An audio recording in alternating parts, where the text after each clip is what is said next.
طيب إن شاء الله according to the calendar we are going to cover module 16 network security fundamentals and we are going to talk about module 17 as well. In general, we are going to talk about a security standards or a security introduction. So, what's the security threats? What's the vulnerabilities? A hardware, software, a device, configuration, and so on. So we know in general any network will have many attacks or sources of attack. So attack on the network can be devastating. It can destroy.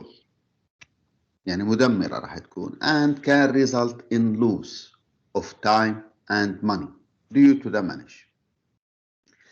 So the theft of important information, and this is the most serious problem where we are going to lose an important information. In case we do not have a backup, we are stuck in a big problem. Or the assists.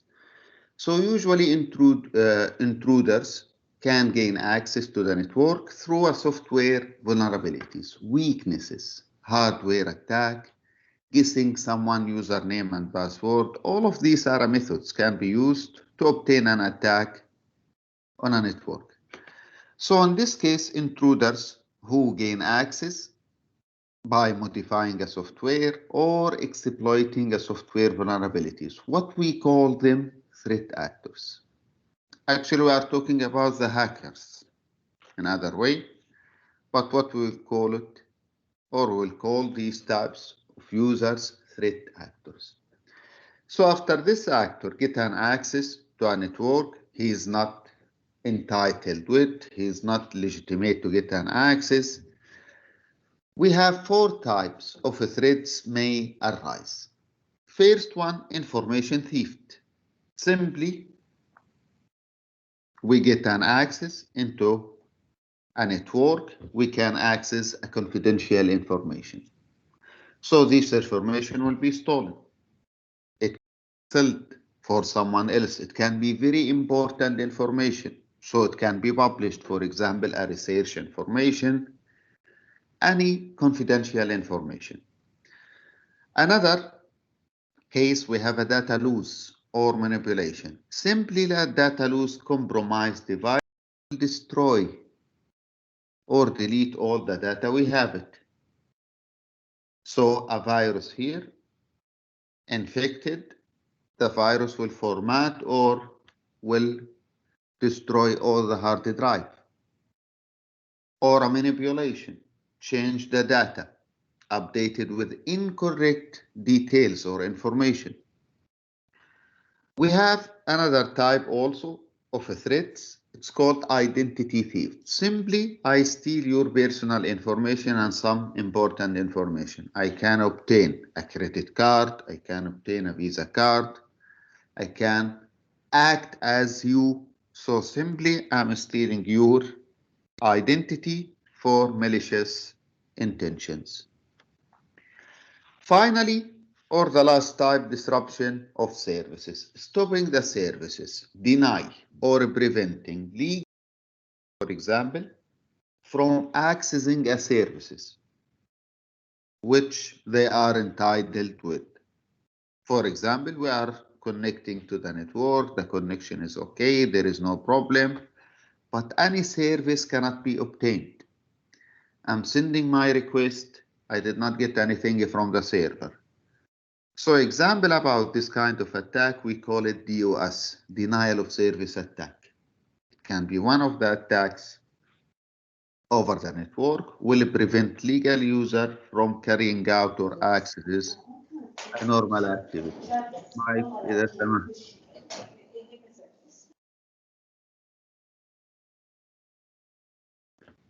Now, what's the type of vulnerabilities? Weaknesses. Vulnerability is the degree of weakness in a network or a device. Some degree of vulnerability is inherited in routers. Some weaknesses with the switches, desktops, servers, even the security device. So in general or typically, the network devices under the attack are the endpoints, such as servers, desktop computers, usually. So we have three primary vulnerabilities or weaknesses: technological, configuration, and security. For the technological vulnerabilities, it might include the TCP/IP protocols. For example, the FTP, the HTTP, the SMTP, all of these are what? A TCP/IP protocols, operating system weaknesses, or network equipment weaknesses. Configuration vulnerabilities, for example, it includes unsecure user account. System account was easily guessed. Password, for example, a default password is not updated for the admin user. Misconfigured internet services, unsecure default setting, or misconfigure a network equipment. So usually we're talking about a configuration settings, not set it, let me say, probably. Finally, security policy. It might include a lack of written policy. Some politics rules will prevent, for example, a company or organization of implementing a special security policy. There is no authentication of the users. Logical access control is not applied. Software, hardware installation and changes is not following a policy.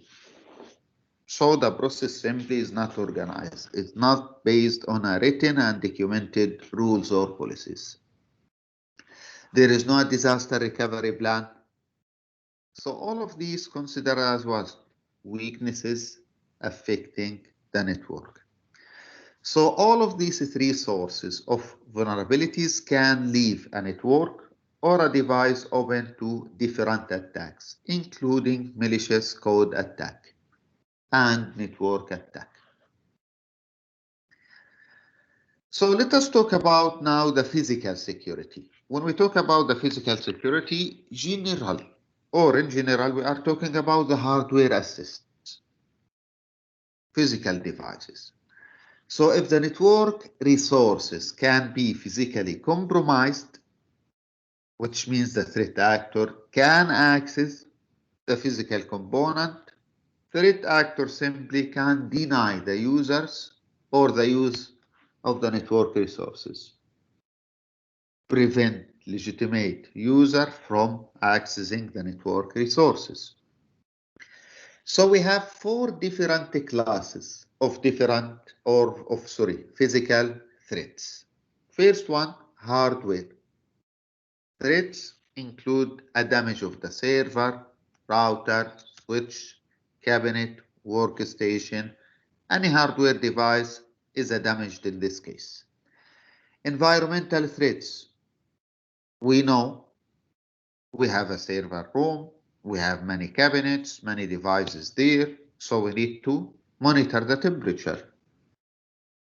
So environmental threats including the temperature extreme, it's too hot or too cold, the humidity as well, too wet or dry, الرطوبة. So we need to make sure that the environment used for the hardware is adequate or acceptable one.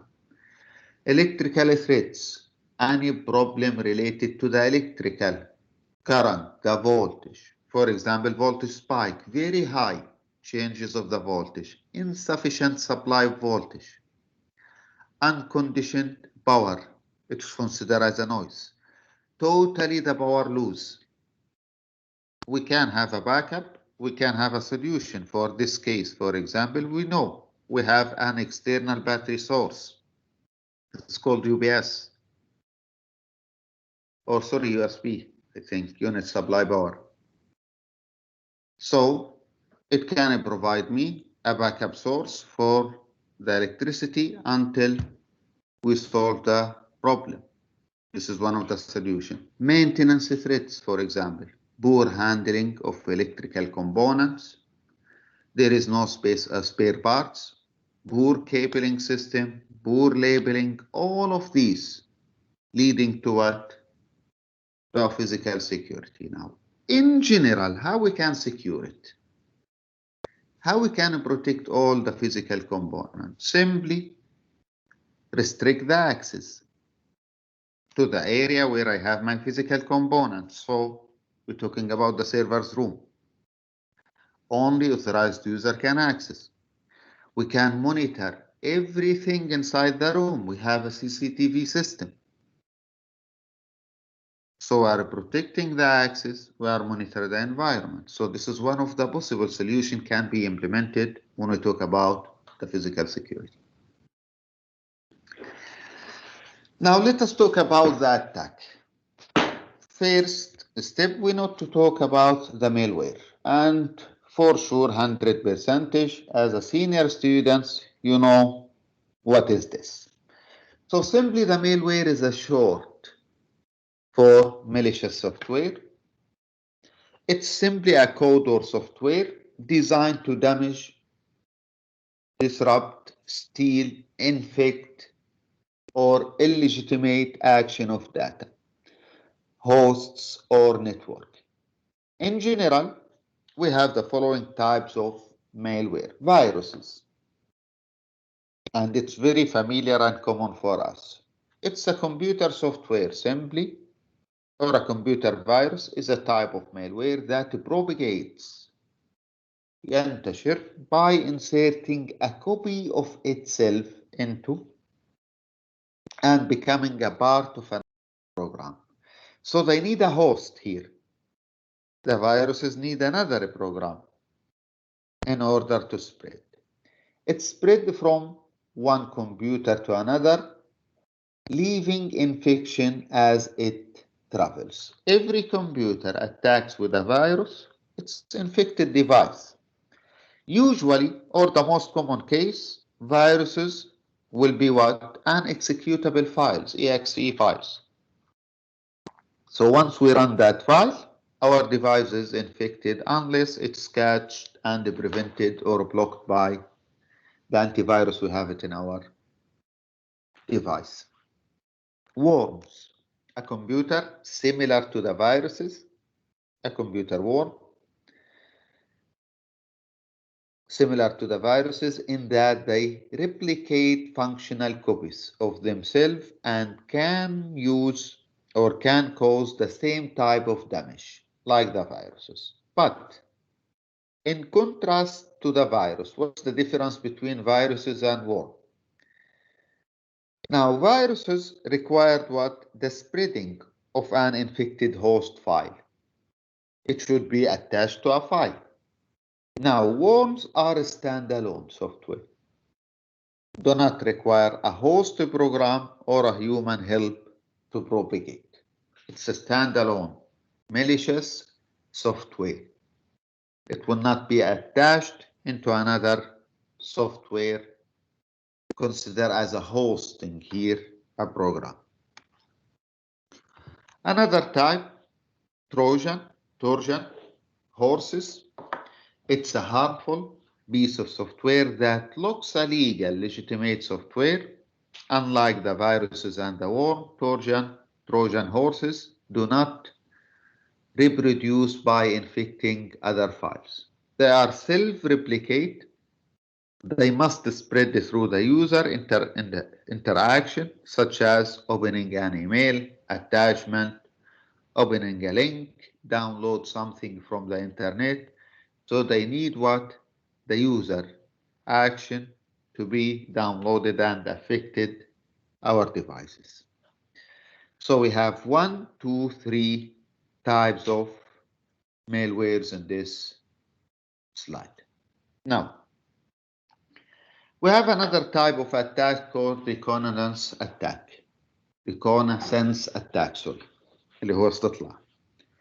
In addition to the malicious code attack, it's possible for the network to fall prey to a virus's network attack. Network attack can be classified into 3 categories. Reconnaissance attack, the discovery and mapping of the system, services, or vulnerability. I will explain an example about this. Access attack, unauthorized manipulation of data, system access, or user privileges, and DOS, denial of service attack, prevented legitimate user from accessing the network, for example. So disable or corruption of network system or services. Now, for the first type of the attack, reconnaissance attack, it's simply the threat actor will be outside the network. So the threat actor will use any tool. Can use any internet tool, for example, the NS lookup or OS utilities, to easily determine the IP address space assigned to a given corporation or entity. So the threat actor wants to see the domain or the space of the addresses taken by X company. They can use a tool. By using those tools, I will know the address space for that organization. After that, the IP address space, or after the IP address space is determined, the threat actor can then ping the publicly available addresses to identify the address that are active. Simply after I know the space or the IP address, the threat actor will start pinging all the IP addresses within this domain in order to know which device is active, which IP address is active. So what we can use here, we can use some type of ping sweep tools. For example, we can use fping or we can use jping here, jping. So simply, I have a list or a domain space. I will ping all of them. Any device replies to me, it's an active device. So I can start later on my attack focusing on this IP address. What we call this? Reconnaissance attack. Access attack exploit unknown vulnerabilities in authentication services. For example, FTP services, web, in order what? To gain entry to the web account, some confidential database, or some sensitive information. In general, access attack can be classified into 4 types. Password attack. The threat actor trying to guess your username and password. So we can use the brute force attack, Trojan horse, packet sniffers, any software or any tools or any utility help me to get the password. Trust exploitation. Now, threat actor uses unauthorized privilege to gain an access to a system, possibly comprising the target. Okay, let me give you an example here. Suppose we have a network A. Network A trust or a host A trust only the host B. Now host B trust any host. So the threat actor simply here will get an access to host B. From host B,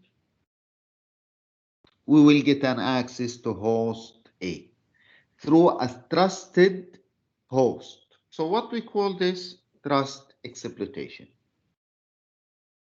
Because I cannot directly access A. Now A trusting B. I will compromise B. Through B, I will get an access to A.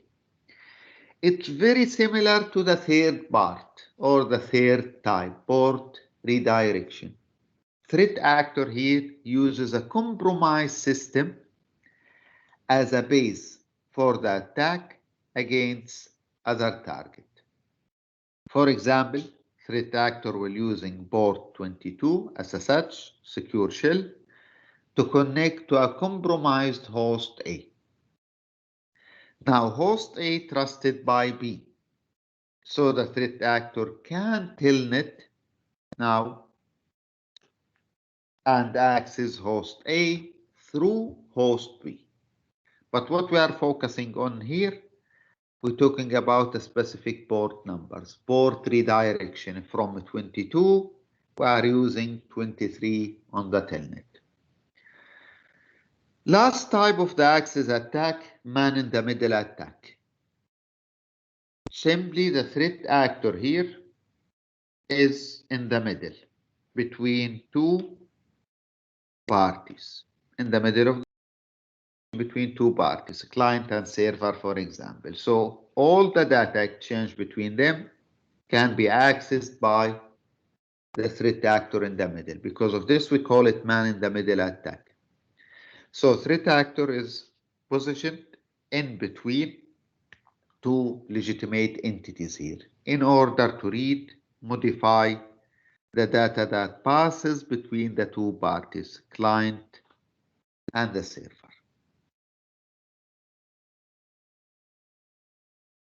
Another type of the attacks here, also the DOS, denial of service attack.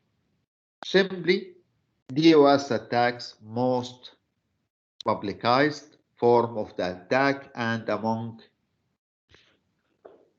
the most difficult to eliminate. Simply, or however, because of the easy of implementation and the significant damage, DOS attack deserve a special attention from the security administration. Now, DOS attack simply like this. I will send too many ping requests on the network. I will send too many ARP requests on the network. So the network is overloaded. The network will become very slow.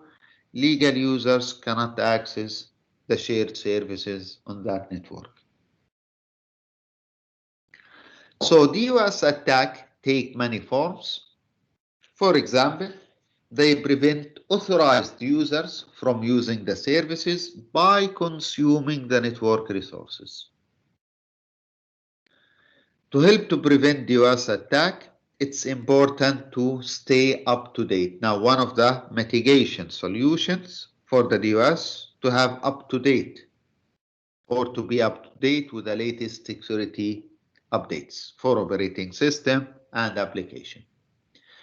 DOS attacks are the major risk because they interrupt communication and cause significant loss of time and money. These attacks are relatively simple to conduct even by unskilled threat actor. Now, just we have here one important point. We have two types of DOS attack, let me say. Denial of service attack and distributed denial of service attack, DDoS. So DDoS, which stands for distributed denial of service attack, is similar to the DOS. There is no difference between them. But DOS originates from a single source. Now, distributed DOS will be generated from multiple sources, not a single source, multiple devices, for example. So, for example, the threat actor will build a network of infected hosts. The threat actor in any network can access multiple devices, for example. They are compromised, so they are under the control of the threat actor. What we call these devices? Zombies. So what we call the network of the zombies, this is the most dangerous type of attack, by the way, nowadays. We call it a botnet. Botnet simply like this. I'm a server. There are many zombies belonging to me. What I mean by zombie, infected device, so I can control the device remotely. I can give the device an order, ping this server, start this attack. So what we call this? A botnet. A network of zombies under the control of a single source, the threat actor. So simply the threat actor here will use a command and control C and C, program to what? Instruct the botnet, the zombies, to start what? Distributed denial of service attack. So, threat actor will send an order. All zombies now start DOS attack. So all the zombies will start pinging the server on the network. So ping will be sent from multiple sources. Network is overloaded. Network is down. Legal users cannot access any available services within the network. في أي سؤال الآن؟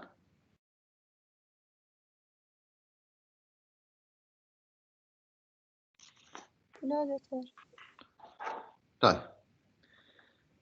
Now we talk about the attacks, we talk about the vulnerabilities. Now we need to protect our network, so we need to talk about the mitigation, attacks mitigation. نحارب نحمي نفسنا. So first concepts or first part, the defense in depth approach. What is this? To mitigate network attack, you must first secure devices. So we need to have a physical security here. Once I'm secure my devices, talking about the routers, switches, servers, and hosts. Now, most organizations employ defense in depth approach. What is this? Simply, it's called layered approach. So we have multiple layers of security protection, let me say, solutions or measurements. So, in this approach, this requires combination of network devices and services working in tandem. So as you see here, we have a VPN, we have a firewall, we have AAA server. What else we have? We have ESA, WSA. I'm going to say what is this. So we have a multiple layer of security approaches. What we call this? Defense in depth. So several security devices and services are implemented to protect the organization's users and assist against TCP/IP threats. So what we can use as a security device or service, the VPN, for example, will be used. VPN, simply a router will be used to provide secure virtual private network services to some corporate users and remote access. So a remote user can get an access to the network through a secure and encrypted network. So they will use secure encrypted tunnels here. How I can provide this to the remote users? VPN. ASA firewall, adaptive security appliance. Adaptive security appliance firewall. So a dedicated device provides a stateful firewall services.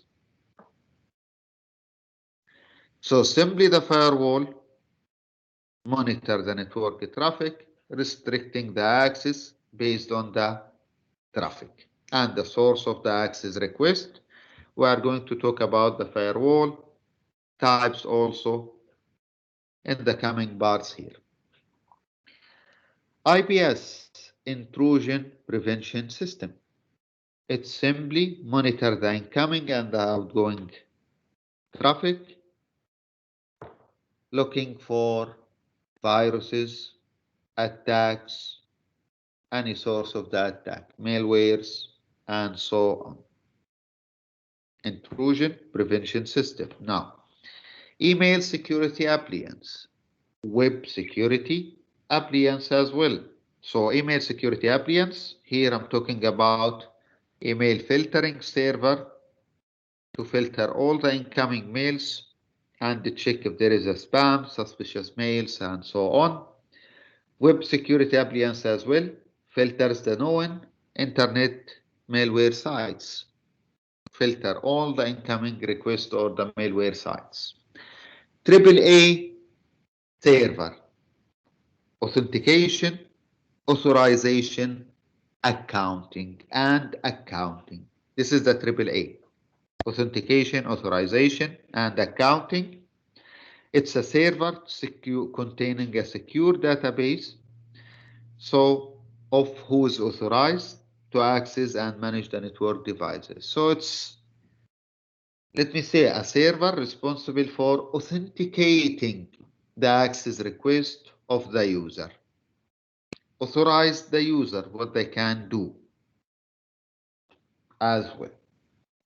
So multiple security devices or services implemented in the network as what? Defense in depth approach. Also now it's very important for the network to contain or to keep getting a backup of the important data. So backing up device configuration and data is one of the most effective ways of protecting against data loss.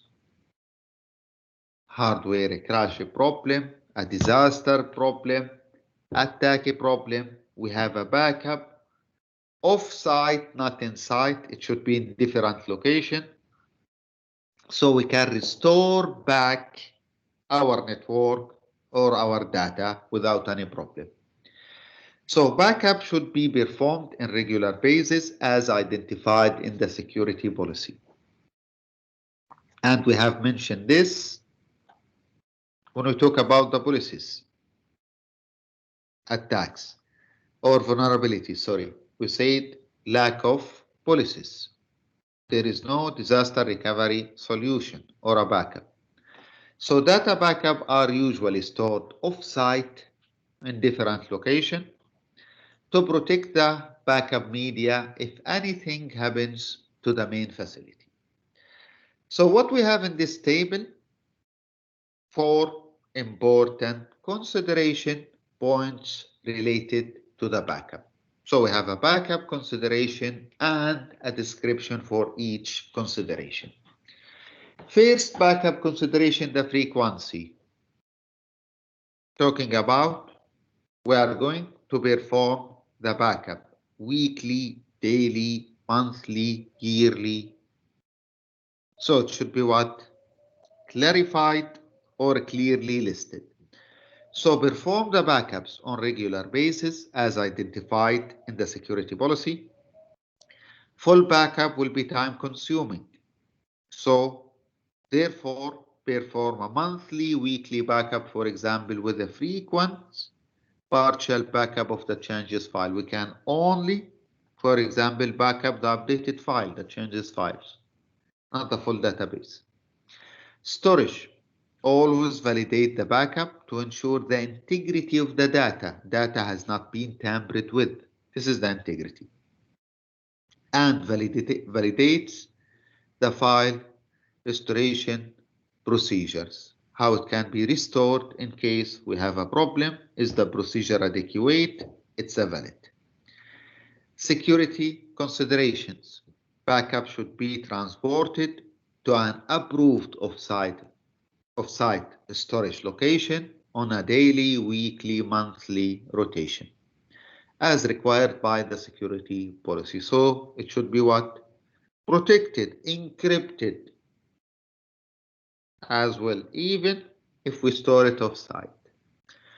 Finally, validation. Backup should be protected using a strong password. Which password? The password we needed to restore the data in case main data is compromised or lost for some way.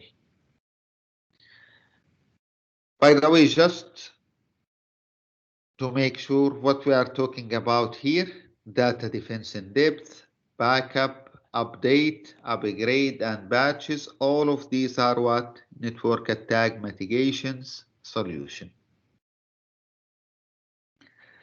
So the third solution will be, as a new malware is released, enterprises need to keep the current with the latest version of the antivirus software or antivirus software.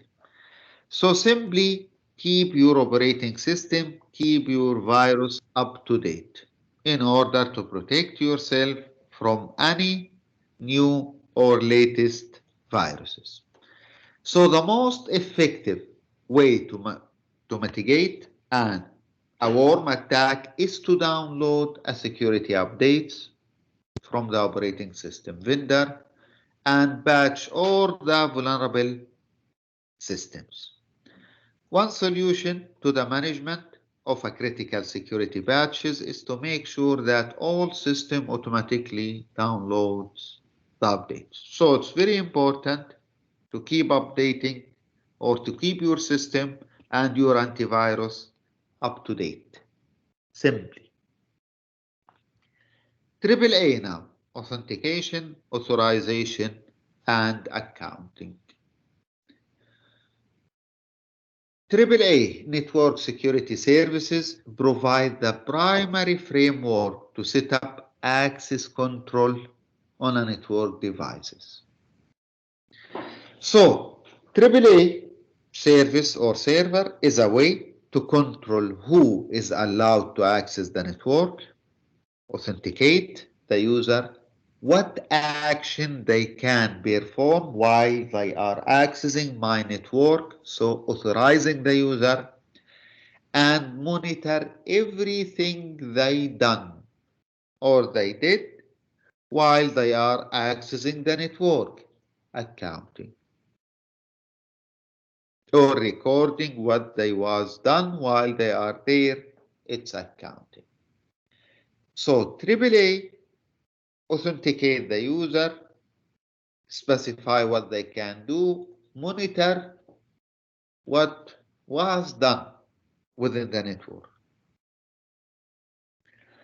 So, in contrast, or for example, we can consider the AAA very similar when we use our credit card. So the credit card identifies who can use it. Who can use it? So authentication.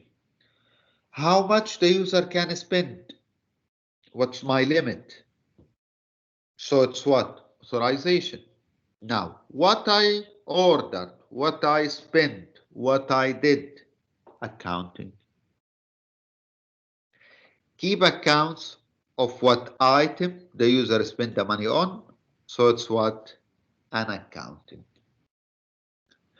So we consider it, and it's very important as a what? A security solution. AAA server, as you see here. So we have a firewall, VPN, intrusion prevention system, AAA, email and web security appliance, and for sure, all hosted or operating system should be up to date in the network. Now, let us talk about the firewall.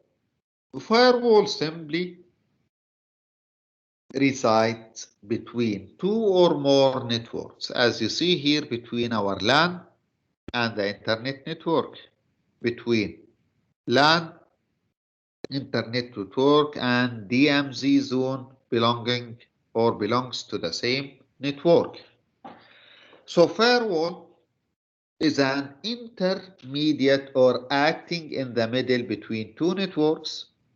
Why? To control the traffic between them and help to prevent any unauthorized access. For example, here, the firewall allowed all the devices within this local network to access the internet. But the firewall will not accept any access request from outside this network. It will be protected by the firewall.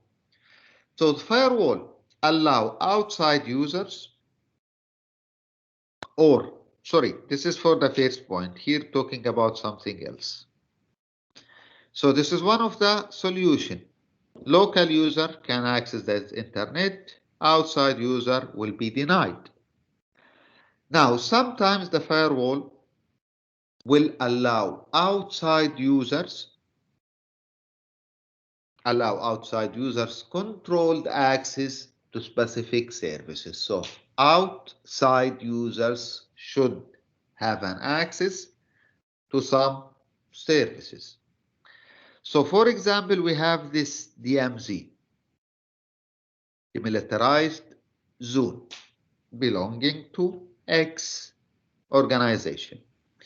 So servers accessible to outside users are usually located in a special network referred to as demilitarized zone. So we have DMZ zone where all the services and servers located at. This zone under the control of the firewall, so local users or inside user will get an access to this zone through the firewall. Outside users also will be enabled to access this network through the firewall as well. So the DMZ here enables a network administrator to apply specific policies for hosts connected to the network. How we can control the access and allow outside user to access some servers or services within our network in different zones through the firewall as well. So it's like the security guard. Any in or out should be monitored and approved before it go out the network or enter my network. So firewall products come packaged into different forms. These products use different techniques for determining what will be permitted or denied to access the network. So usually firewall services including the following: packet filtering. Packet filtering, from the name, prevents or allow access based on the IP or the MAC address. We are talking about the packets. Application filtering prevents or allow the access by specific application type. So when we talk about the application, for sure, according to last class, we need what? The port number. URL filtering, uniform resource locator filtering, prevent or allow the access to the websites based on a specific URL or keywords. Finally, stateful packet inspection. Incoming packets must be legitimate responses to requests from internal hosts. Unsolicited packets will be blocked unless permitted specifically. So any outgoing packet should be a response to a request generated within the network, or we can allow for some out packets to enter the network specifically. These packets will be allowed when we configure the firewall. So stateful packets inspection can also include the capabilities for or to recognize and filter out a specific type of attack. So it's a good, let me say, a defense zone for the denial of service attack. While filtering the packets, it's a suspicious DOS attack. Packets in this case will be blocked by the firewall. Finally, we need to secure our endpoint devices. So endpoint hosts, it's an individual computer or devices that acts as a network client. The common endpoints devices are laptops, desktop, servers, smartphone, tablets. Securing endpoint devices is very important, and it's one of the most challenging jobs of the network administrator. Why? Because it involves the human nature. So everything is okay, simply human open a link, that link containing a virus. So the human or the user here is the source of the problem, not the device. So the company must have well-documented policies in place, and employees must be aware about these rules and policies. So employees need to be trained on a proper use of the network. Policies often include the use of antivirus software, intrusion prevention systems. More comprehensive endpoint security solution rely on network access control, AAA server or service.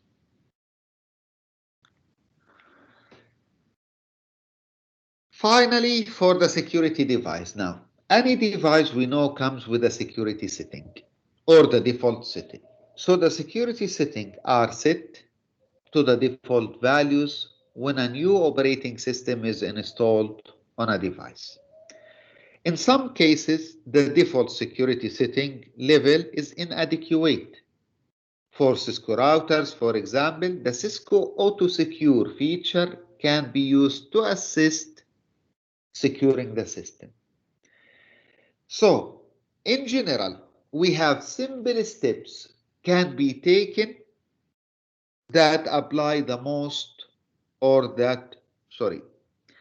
some simple steps that should be taken, that apply to the most operating system. What we are talking about, the default security setting. So what we should do, default username and password should be changed immediately. I'm talking about the access point now. We know any router, any access point. I'm talking about the home router and access point, for example. Default username admin, default password admin.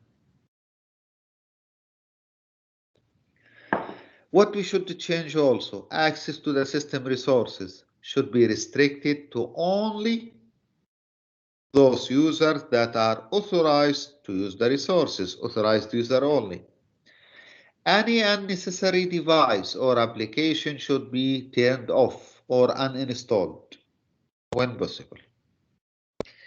In case a device is shipped from the manufacturer and have been sitting in the warehouse for a long period of time, so they do not have up-to-date batch here. Up-to-date batches should be installed. So it's important to update any software and install any security patches prior the implementation, not after, before the implementation, in case the device was in the warehouse for a long time. Now, when we also select the password, we have here a recommended guidelines how you can select or set your password. It's a guidelines, a recommendation, not a standard, by the way. One second.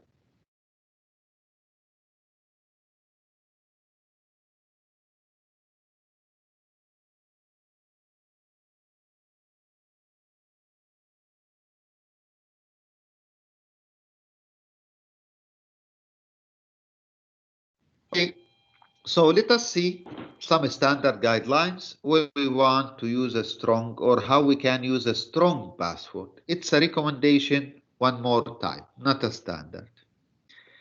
Use a password length of at least 8 characters. Prefer to be more than 8, we prefer 10 or more characters. Make the password complex. So uppercase, lowercase, special character, symbols, space if allowed. If allowed, the space. Avoid using a password based on repetition or a common dictionary word.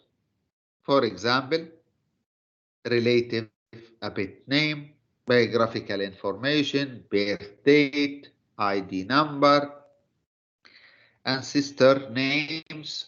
So any word or name can be easily identifiable. Avoid to use it now. Deliberately, بتعمد. Okay, misspell the password. Do not write the word correctly. Misspell it. So for example, as you see here, we have it can be written in different way. For example, the S replaced by 5. Y is uppercase here. Security, for example, 5. I is 1, and so on. Now, keep update your password. Change the password often. If the password is compromised for somehow, the window of the opportunity for the threat actor to use the password is limited. In case you are keep updating your password. Never ever write your password down and leave it in an obvious place, such as a disk or a monitor. This is a main source of a problem in most of the organization. They usually going to this option, single password for everything. It's also between multiple users. In this case, there is no accountability. There is no accountability at all. Now, in Cisco routers, leading space is ignored for the password. We cannot type space as a leading letter for the password, like the leading 0 when we talk about the IPv6. But space after the first character are not ignored. It's acceptable. So one method to create a strong password when we talk about the Cisco router is to use the space, but not as a leading letter or character. So we can have a multiple words or create multiple words containing a space as a password. So one method to create a password is to use the space bar and create a phrase here made of many words. What we call this passphrase. So the passphrase usually easier to remember than the simple password. It's also longer and harder to guess. Multiple words separated by a space. It's acceptable for the Cisco routers. Additional security for the password, the most important one is the first one. Here we are talking about the security comments. We have several steps can be taken to ensure that the password remain a secret on a Cisco router and the switch. First step, encrypt all the plain text password, service password. Encrypt. So whatever we on the running will be listed or shown as a plain text, as a ciphertext, sorry, not a plain text, service password encryption. The second one, set the minimum acceptable password length with a security password minimum length. We can control the minimum acceptable length of the password. For example, security password min minus length 8. So the minimum number of letters here or the length of the password in general, because we can use anything, is 8. Now, deter brute force password, guessing attack with login block for a number attempts within a number command. What is this? Prevent the user or block the user for a specific period of time if the user enter the username and the password wrongly for 3 attempts, for example, or 4 attempts. I will explain it here. Block for, can you see, 120 seconds. Block the user for 120 seconds here after 3 incorrectly attempts within 60 seconds. What does that mean?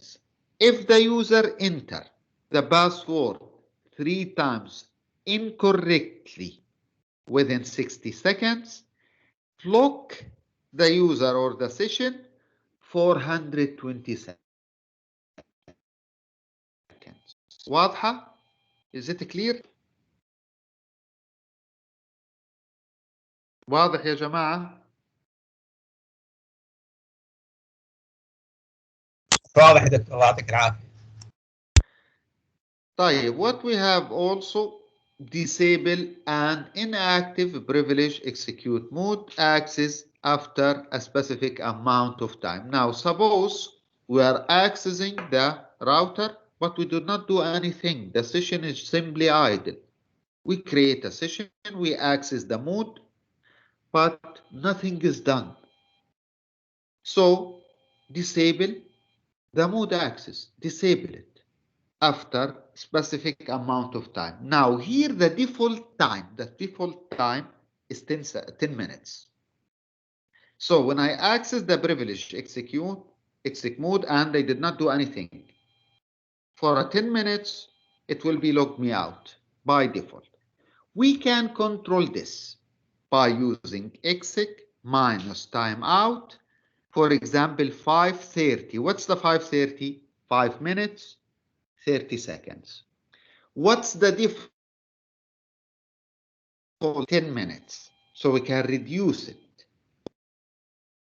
In this case, we can move from 10 minutes to 5 minutes and 30 seconds in this example. Also, do not forget to control the remote access. Here, the transport input will be on secure shell, allowed according to this configuration. So show running config, section line VTY, virtual terminal here. So we show the running config, we execute the running config, we catch here only the part that contain VTY, virtual terminal. So as you see here, the password is what? The password is encrypted. The exit timeout is changed to be 5 minutes and 30 seconds. Now, how to enable the SSH? It's possible to configure the Cisco device to support the secure shell using the following step. You must refer to the Net Academy. There is a clear and a full example about these comments. تمام؟ لازم ترجعوا للنت أكاديمي على هذا. So this is the steps to enable the SSH, the secure shell. Configure a unique device name. We need to change the device name. Configure the IP domain name. IP domain name followed by the name. Done. Generate a key to encrypt SSH traffic. Now we know the SSH is a secure shell. All the traffic exchange between the parties will be encrypted. So we need a key to encrypt the data. How we will generate this key? By using the command crypto key generator, RSA, here the encryption algorithm, general keys modules, and this should be entered by the user. How many bits the key size will be? Key size can be 60 bits up to 2048 bits. Okay? The minimum recommended modules length for the key to be 1024 bits. This is the minimum. Recommendation is to generate a key. This key will encrypt the data by use it, so we'll generate the ciphertext within the SSH session. The minimum length should be 1024 bits. It can be up to 2048 bits. Verify or create a local database entry. Local database for the user. For example, login, username, secret, we can set a password. So at any time this user will access or request an access, it will be authenticated by using that password. And we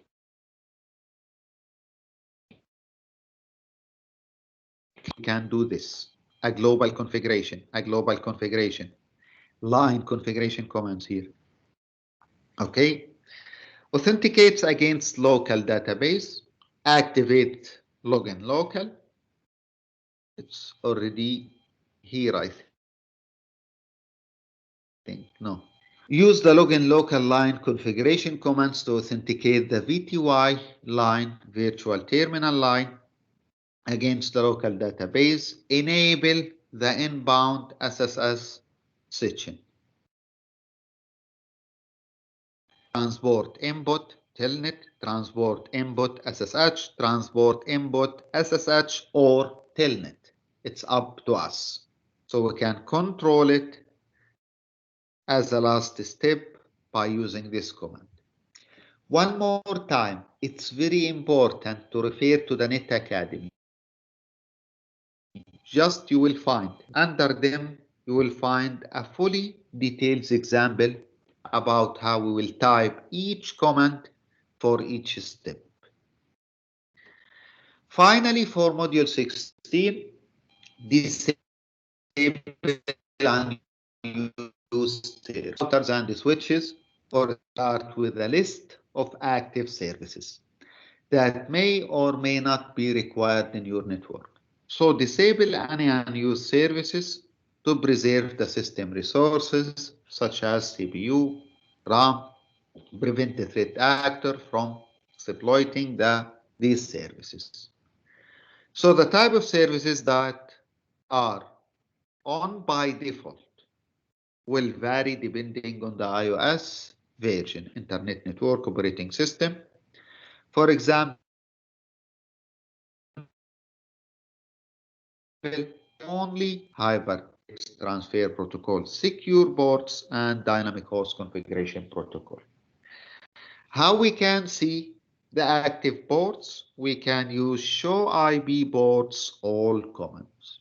So we can see all the active ports. We can disable any unnecessary port in this case.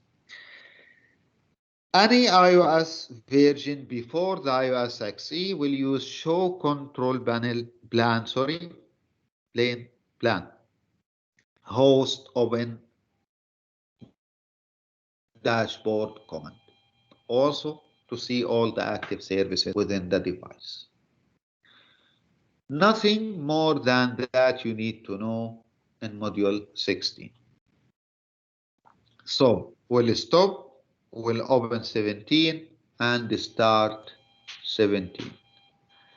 I will record it in different